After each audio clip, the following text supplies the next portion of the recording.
So as I was preparing for today, I gave some thought to what an inaugural lecture should be or could be. And I thought it could be a chance to explore some of the ideas that I'm most excited about right now. It could be a kind of autobiography, a story of my career. It could be a chance to give you a sample of my research. And what I've ended up with is a vision for this event that I'm describing as queer maximalist chaos. So I am going to do all of those things. I'm going to try to do all of those things in roughly the next half hour-ish. And I'm going to be slightly traditional in speaking to you for a half hour, 40 minutes or so. I've also, though, I've been spending a lot of time with artists lately. And as you've probably seen, I've left some art materials, some collage materials on the tables, which is partly a way of bringing my teaching practice into this event as well. It is also kind of an object metaphor for what I think I do as a historian, which is to encounter all of these materials from the past and then weave them into stories that I think that we could use now. Part one then will be about the ideas. Ideas about mushrooms, ideas about trans history and trans possibilities, and this concept of the latent commons, which is the thing that I'm kind of obsessing about right this minute. I think as in some ways, as Jaya and Oni alluded to, we're living in a moment of a real flowering of trans studies, which is really something to celebrate and something to be excited about. I think we're also having a bit of a mushroom moment culturally, in culture generally, and maybe especially in queer culture.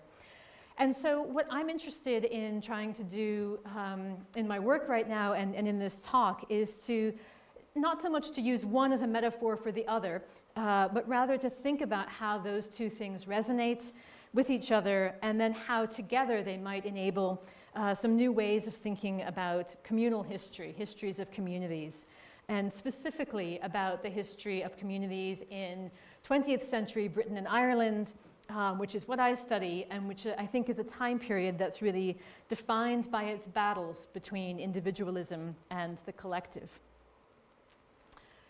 So mushrooms first. Thinking about fungi, thinking through the lens of mushrooms, I think does two very related things.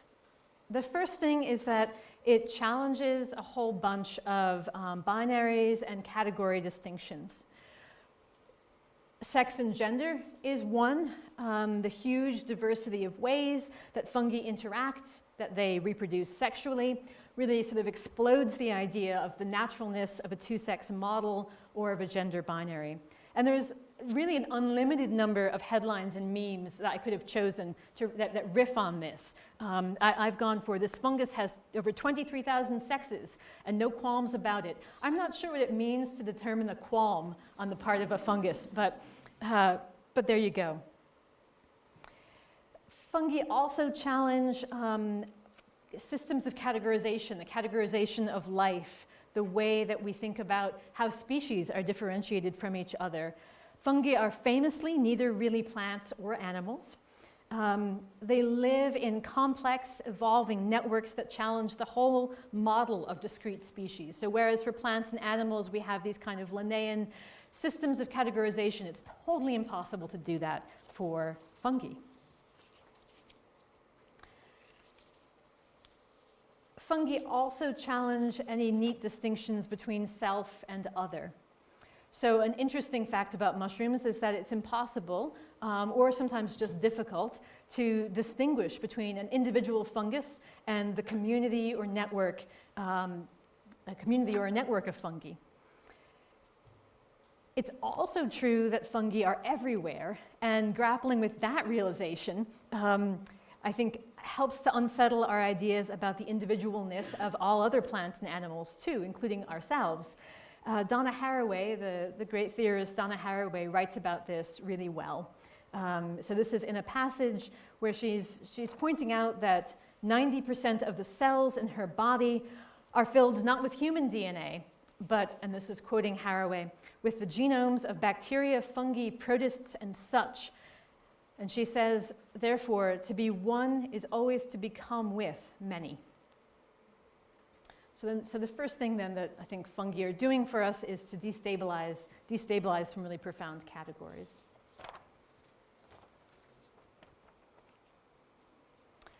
Secondly, and really as a direct result of that, I think that fungi give us a way to make visible interconnections and communal ways of being that are often ignored or made invisible.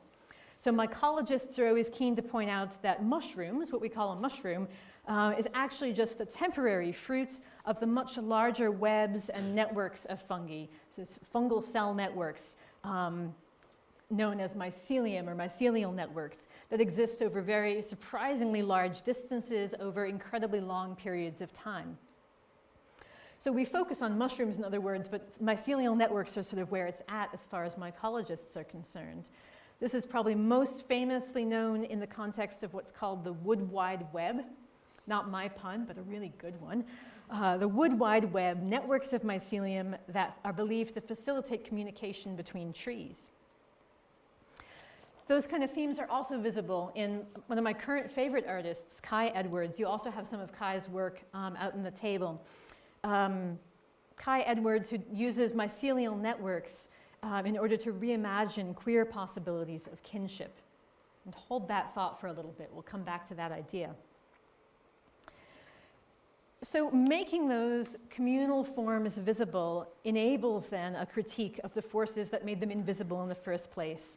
And that leads me to this idea that I'm really working with right now, which is the idea of the latent commons.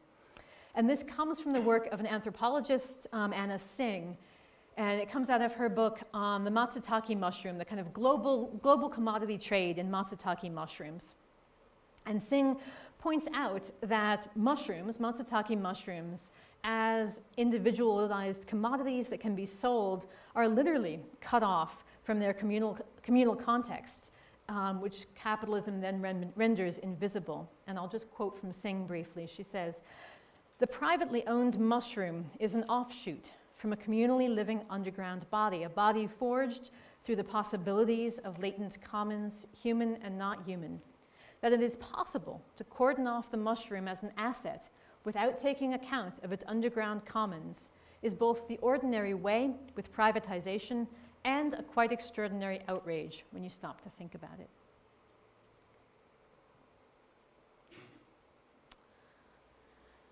So again, hold that thought about latent commons, while I bring in trans history. So trans history, I think, and trans studies more broadly, resonates in lots of ways with the kind of account of mushroom theory that I've been developing, if I can be a little cheeky and call it mushroom theory. So trans history, of course, challenges binaries. It asks us to recognize that categories like man and woman are historically and culturally contingent, and that even the idea, right, that human beings are organized into just two categories is not at all universal. We only tend to think that it is in this time and place because that was an idea that was so powerfully promulgated by European colonialism in the early modern and modern eras. Trans history, challenging gender binaries, of course, also challenging other kinds of categories. So the distinction between gender and sexuality, for example, and even the mind and the body. So sort of like mushroom theory, I think trans history is both conceptually sort of mind-bending, but it's very much rooted in the material. Mycelium is a network, it's not a fluid, and trans history grounds and concretizes what queer theory often conceptualizes as endlessly open and fluid. So I wrote about this idea at some length in an article on Muriel St. Clair Byrne, who Jaya has already briefly introduced you to. I looked at Muriel St. Clair Byrne's archive. Byrne was a playwright and a historian, born near the end of the 19th century, and they left behind this incredibly diverse and rich and abundant archive. So in this archive, there are medical records, there are letters, there's draft writing, there's a ridiculous number of photographs. Like, this is definitely somebody who would have been big on Instagram had they lived to the 21st century. There's also their memoir, which they published in 1942, which is an exploration, really, of what it was like for them to grow up as a child who was defined as a girl, but who was infatuated with masculinity in all of its guises. From the finely crafted shipbuilding tools that their grandfather, who was a naval architect, let them use, to the loud check suits and sort of ridiculous outfits of their slightly ne'er-do-well father. When you look at Byrne, you might see any number of things. Some people look at Byrne and say, it's a lesbian in a suit. Some people look at Byrne and say, oh, look, this is a trans person, or this is a non-binary person. Byrne, of course, didn't use any of those words, and I wanted to use their archive really to contribute to what I see as an emerging tradition in trans studies of kind of gently and carefully pushing back against sort of battles over who gets to claim various characters in the past, who gets to say, oh, I own this historical subject and you don't. I do think that urge to claim is actually a deeply understandable desire, and one that I sometimes indulge myself. But I also think it's a little bit like Anna Singh's mushroom capitalists, right? Sort of foraging in the past and slicing individuals off to commodify their identities. So what I wanted to do instead was to write about Byrne in the context of their own latent commons, which what I mean by that is their romantic relationships with women, their medical history and their sense of their own body, their friends and what their friends said about them, and then the wider conversations about sex and development and psychology that were happening all around them. And this is especially important because Byrne was actually living through the decades when the modern concept of gender emerged as a way of describing social roles and identity, or how masculine or feminine you are. What I argued there was that attending to Byrne's latent commons let me understand the conditions that made it possible for them to develop their own way of living as someone at odds with the norms of their own society. So one of their friends, Harold Child, wrote them a letter that actually congratulated them on making the best of both your sexes. And I sort of took that as a starting point to ask, what does it mean? What did it mean for Byrne to be congratulated on having, on making the best of both your sexes? And in their memoir, they sort of build up an alternative theory of personal development that takes the popular psychoanalytic Freudian notions that were circulating at that time about sexual development, turns them, basically just chucks them out, and describes instead a way to inhabit more than one sex at a time and to honor inheritances from mother, father, and grandfather. So the core point then is that I think the attention to relationships and to community, to Byrne's latent commons, is a way of understanding trans possibility in all of its dimensions, not only as an identity category, but as a way of living life. And this is a pivot then to the brief autobiographical section. We're not going to go back to my childhood. I can do that over wine later if you give me a lot of wine. Instead, this is sort of an intellectual biography section. Because having written that article about Byrne, up until that point, I think I'd sort of thought of myself as somebody who liked to write about a lot of different topics. And I absolutely do. I do love to write about a lot of different topics. But after I'd written the article about Muriel St. Clair Byrne, I kind of realized, actually, there is a through line to all of the things that I've been working on. What I've been working on is to trying to restore and make visible and fully account for latent commons. So as I said at the start, I'm a historian of the 20th century, which I do think is defined by its multiple overlapping debates about the relationship between the individual and the collective in politics, in science, in economics, in culture. And that's kind of what I've spent my career trying to understand. And in particular, I'm interested in the latent commons, the mycelial networks, the messy human and more than human experiences of working those questions out, of being vulnerable to each other and changed by each other while living life in the real spaces of excess beyond normative categories.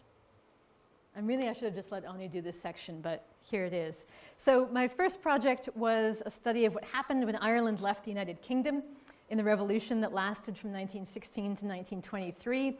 And I was using Rogers Brubaker's concept of unmixing of people. So I was interested in lives lived across the categories of Irish and English, in people who lived both in Ireland and England, and then what happened to their senses of identity when that border was created and made more kind of culturally firm as well in 1922. For some people, that was a process of liberation. So I really loved the stories I read of people who were participating in nationalist organizations. They were second and third generation Irish living in London, and they would write about, I became Irish. I became truly Irish when I went to that meeting. So the way that participating in those kind of communal networks actually altered them as a human being. For other people, it was, of course, a loss, as the possibility of genuinely Anglo-Irish life became more untenable. And then ultimately, all those stories kind of let me think about how the United Kingdom absorbed this massive rupture. Really, it was a civil war in these islands by erasing or trivializing the networks of connection between the two nations.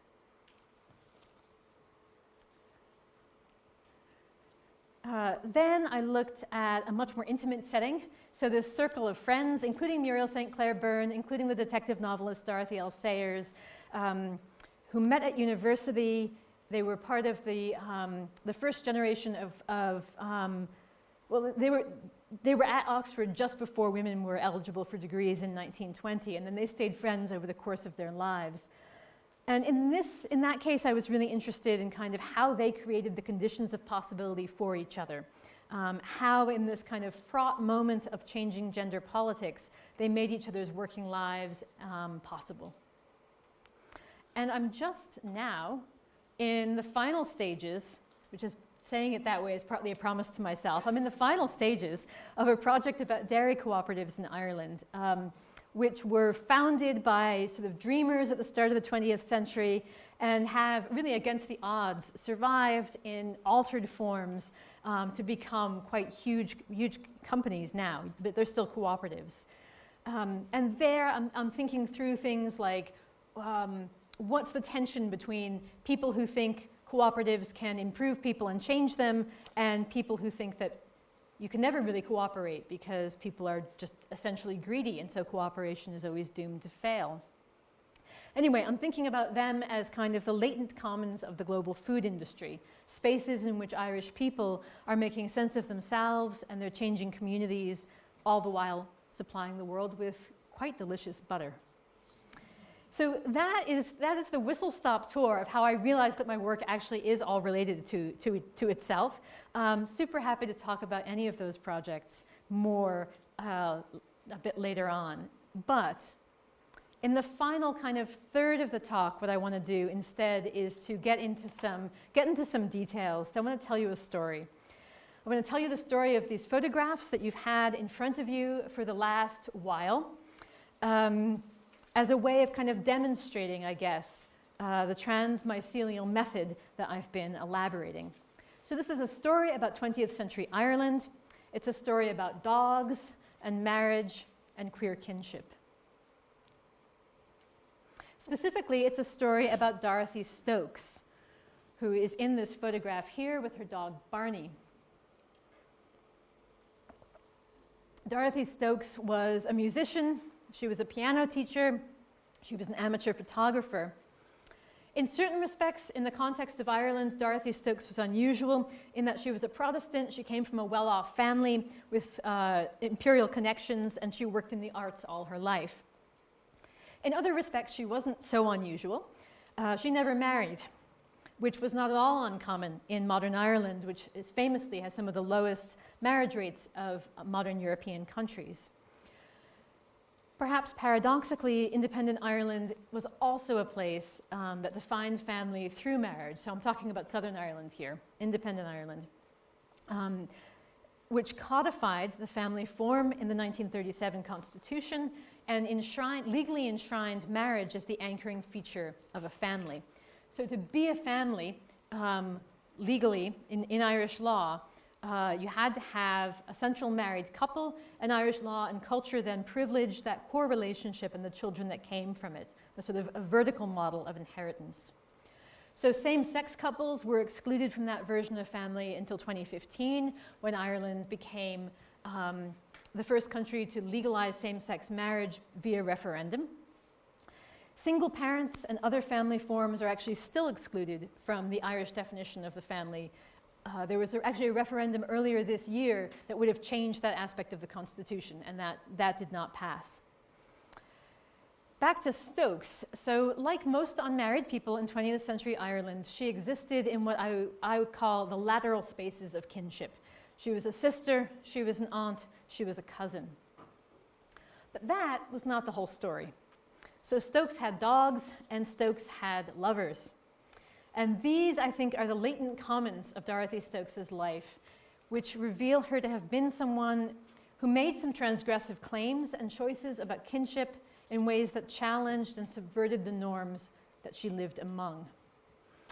So my first encounter with Dorothy Stokes was in a fabulous article by the historian Erica Hanna, who's a historian of photography for the purposes of that article. So she reproduced this image, which was taken in the 1930s on a tour of Leinster in the east of Ireland. And you could look at this and read, so here's Stokes, she's got her dog, and then she's captioned it Stokes family, which is kind of a joke. But it's also more than a joke. And the question that I wanted to ask when I saw this photograph is, what happens if we take that caption as meaning something serious, as being more than just an expression of discomfort with family or a desire to distance herself from family, as being maybe a claim to what her family actually is? Like, what if this really is the Stokes family? That's what I'm trying to say in overly complicated language. So I undertook then what I think was the most charming and enjoyable historical analytic project I've ever done, which is to gather up all the images of dogs in the 30 photo albums that Dorothy Stokes left to the National Library of Ireland. And so you've been looking at one of those albums, album number 225, which is titled Dogs and Friends. And as you can see, it does exactly what it promises to do. So I analyzed these photographs, their form, their visual grammar, and what I concluded, having done that, what I concluded was that Dorothy Stokes was using the medium of photography to construct a form of family that includes dogs. So sometimes dogs are positioned like partners. So the Stokes family image is on the same page as this other, so it's right beneath this other image taken in exactly the same location, in front of the exact same car, and this is an image of Dr. and Mrs. Cameron of the USA, a married couple.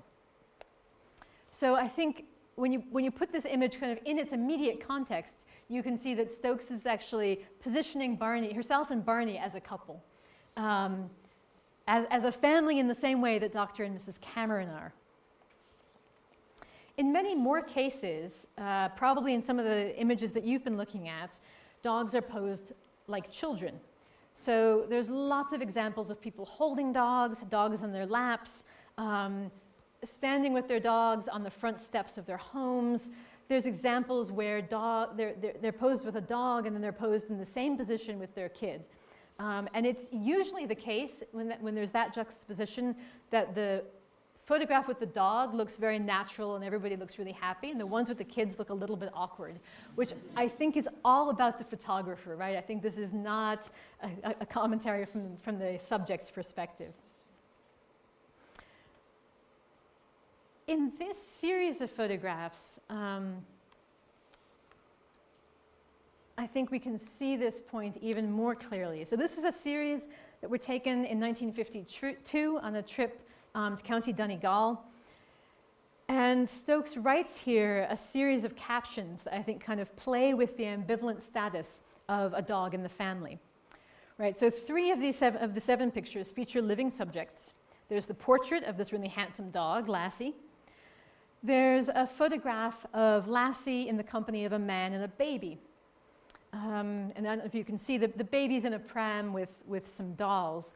And the caption to this one reads, "Michael and offspring," which definitely gives the impression that both the dog and the baby are Michael's children. Then on the same page, so just on the other side of the screen up there, another photograph portrays just Michael and Lassie, and this time the caption is "owner and owned," which I think on one level is a reminder that dog-human relationships are not the same as parent-child relationships, that there is, legally, there is an element of ownership. But I also think this caption is quite playful, and it really leaves room for the sly ambiguity as to whether Michael owns Lassie or Lassie owns Michael.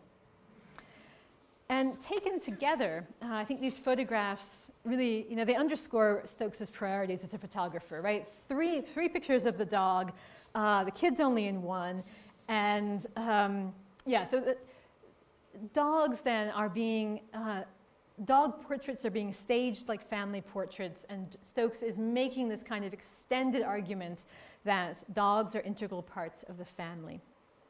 And in doing that, I think my interpretation of what's going on there is that it's partly about claiming legitimacy. So if the Stokes family looks like a married couple, it resembles the legitimate basis for the Irish family. If dogs are like children, then Stokes is also claiming a kind of parenthood. And so in this kind of playful guise, she's saying, I'm an adult, I'm a parent, I'm a partner. I can create a family nucleus rather than remaining in that kind of lateral orbit. And then I read her letters. And this is, I think, the only point in the talk where I'm going to use mushrooms as a metaphor. I think the dog pictures are kind of the mushroom here. They're what's visible, right? This very deliberately visible and visual claim to family status and to kinship. And then there's the latent commons. There's the mycelial networks underneath all of these photographs. That's what's revealed in the letters, these relationships with her lovers and her would-be lovers, and that's what demonstrates what's at stake. What's at stake in Stokes staging a claim to that central kind of family status. So Stokes, as I said at the start of this section, was unmarried, but that doesn't mean that she was actually single. She was for much of her adult life, she was not single, she was not unpartnered, and she was constantly navigating kind of treacherous waters of what marriage could or might mean. So the letters that she's saved from men, by and large, paint a kind of bleak portrait of marriage as a service provided by a wife for a husband. So in 1928, she was corresponding with a widower named George. And George was pretty frank that what he was doing was he was looking for a wife to take care of his home and his children. Over the course of the correspondence, Stokes kind of says, well, maybe you could hire somebody, like hire some help. And he's like instantly appalled. He writes right back and says, the idea of a housekeeper would be awful, having had a grand wife. And at that point in the correspondence, Stokes says she's engaged to someone else. And actually I found no evidence that that's true, by the way. She did get engaged to a man named Michael in the 1940s. He's maybe this Michael. I hope he's this Michael. I haven't been able to prove it. Michael wrote her long, really, really long, passionate letters describing his thoughts about the Irish language, about music, about culture, about paganism. And he told her that marriage was essential to his work as an artist because it would allow him, in his words, to be creative physically and intellectually. So in other words, he wanted to be able to produce children as well as artworks. So whereas George wanted a housekeeper and a childminder, Michael wanted Stokes to be a portal for his own creativity. And those letters also come to an end. She didn't marry him. I don't know the details of their breakup. What I do know is that in the 1950s, Stokes began a relationship with a widow, Cynthia Garrett. And this is the only case where I have the letters from both sides, so I have Stokes's letters as well. And these letters are passionate, they're emotional, they're also shot through with the need for secrecy and discretion. So to give you one cute sample of that, Garrett wrote, "Bless you and bless you for being so generous and so uninhibited and telling me how much you love and need me. I appreciate it so much. I just sun myself in your love like a smug little cat." So I love the reference to the cat and how it sort of resonates with this tradition of associating cats with stereotypes of spinsters and lesbians and domestic bliss. Garrett and Stokes did eventually live together in what I think you could describe fairly as the closest Stokes ever got to marriage. So I say that because she and Garrett used their wills to create some of the legal protections, leaving their things to one another, the legal protections that marriage would ordinarily offer. And then there's a really interesting letter where Cynthia Garrett actually reflects on how not being able to get married affects them. So in this letter, she's reacting to a fight they've had. They've had a quarrel. And Garrett says, our relationship is too exacting and possessive. And then she goes on to say that it is those things because it's not a legal marriage. The quote from Garrett, "The impossibility of a legalized situation where one loves very deeply is something of a tragedy. Not that a legal tie is necessarily a permanent one, God knows, but it does give more of a feeling of security and so eases the tension." So Garrett here is framing marriage not so much in instrumental terms, but in affective ones, and suggesting how the lack of possibility to marry is distorting the relationship that they could have. Of course, I don't know what Stokes would have done if they could have married. Would she have refused this marriage as well, like she refused George and she ended up refusing Michael? Perfectly possible. But then again, maybe not. So from marriage threatened to marriage rejected to marriage denied, Dorothy Stokes is navigating a landscape that's shaped by the legal and social norm of family. But what I think is really important is that she's not allowing the norms of kinship to actually define her kinship as she lives it. So I think the letters taken together with the photographs, so the mycelial network of the letters and then this visual representation of family as including dogs, together they make this case. They allow Stokes to make this case that she understood herself as the head of her own household, a full adult who partnered, who loved, who parented in ways that did consistently exceed the norms of her society. And so in this case, what this kind of longer example, I hope, demonstrates is how attending to the latent commons of Stokes's life opens up a new vista of Irish family history that acknowledges these violent presence, of these constitutional norms, but also leaves space for the messy and vibrant realities of queer kinships and even trans species kinships. So what? So I hope that in this talk I've demonstrated what this attention to the latent commons has meant to my work. I do think that it helps historians to rethink the social and cultural history of the 20th century in ways that open up new possibilities, really, for thinking about communal life as it was lived, communal life as it was actually experienced. I think what I want to end with is the hope that doing this work might also help us in the present, in the contemporary moment, to navigate some of the conceptual and intellectual risks of our world. And in particular, the violence that's done under the sign, really, of individualizing experiences that are inherently communal. And so I'll end with just some reflections on how that happens in the context of violence faced by trans people.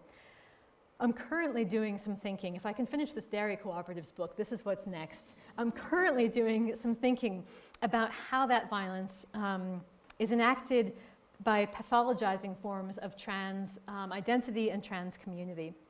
So in the mid-20th century in this country, people who wanted to legally and medically transition were often told to leave all of their families and friends behind and begin a new life as a stranger in some other part of the country. Today, we see ideas like social contagion being deployed to delegitimize and endanger trans people, to say that transness is just To be trans is to be the victim of a fad, to sort of, you've caught the idea from someone else. In other words, you have an insufficiently autonomous individual identity, and that's why you have this problem of transness. And I think faced with that history, faced with those claims, it can be really tempting to fall back on the structures of mid-century modern identity theories, right? To say, no, gender is innate, gender is essential, and that's why we should value people's identities, which is something that you have to do strategically sometimes. I think I also, though, want to use this history to ask, what is the violence inherent in that move, actually? Why should we have to ignore the rich complexity, to paraphrase Donna Haraway, of living as one who must always become with many? And how might we instead write new histories of communal life that are replete with trans and other possibilities? So thank you. Thank you for listening.